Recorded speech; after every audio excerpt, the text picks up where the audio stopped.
Sir এটাই হচ্ছে সেই ঘর। কে আছে এই ঘরে? হ্যাঁ কি হলো স্যার? দাদি আপনার বেটা কই? উনাকে ডাকেন। স্যার আমার বেটা আমার জন্য ওষুধ আনতে গিয়েছে, একটু পরে চলে আসবে। তোমাদেরকে আগে ধরে রাখতে হতো। আরে ওষুধে তো সব টাকায় শেষ হয়ে গেল, দাদুর জন্য তো কোনো কিছু কিনতে পারলাম না। আরে আমাদের বাড়ির সামনে এত বড় গাড়ি। আরে স্যার আপনারা? দাদি এ কি আপনার নাতি? হ্যাঁ স্যার বলেন। তোমার খেরের জমিটা কেন করেছো? হ্যাঁ আরে স্যার জায়গার মালিককে তো আমি সব টাকাই দিয়েছি। টাকা দিয়েছো তাহলে জায়গার নাম এর কেন?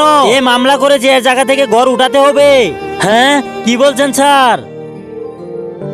আরে রামু আমার উপরে তোমার এতটুকু বিশ্বাস নাই? তোমার কাগজে সই করতে হবে। যাও ঘর তুলে ফেলো, কোনো চিন্তা নাই। হ্যাঁ তোমার উপরে বর্ষা আছে। চলো দাদু আমরা ঘর তুলি গা।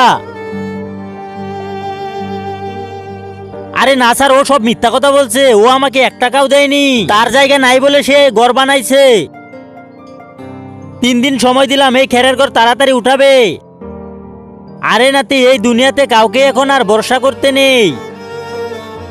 এই তো আসেন স্যার, চলে যাই আমরা এখন।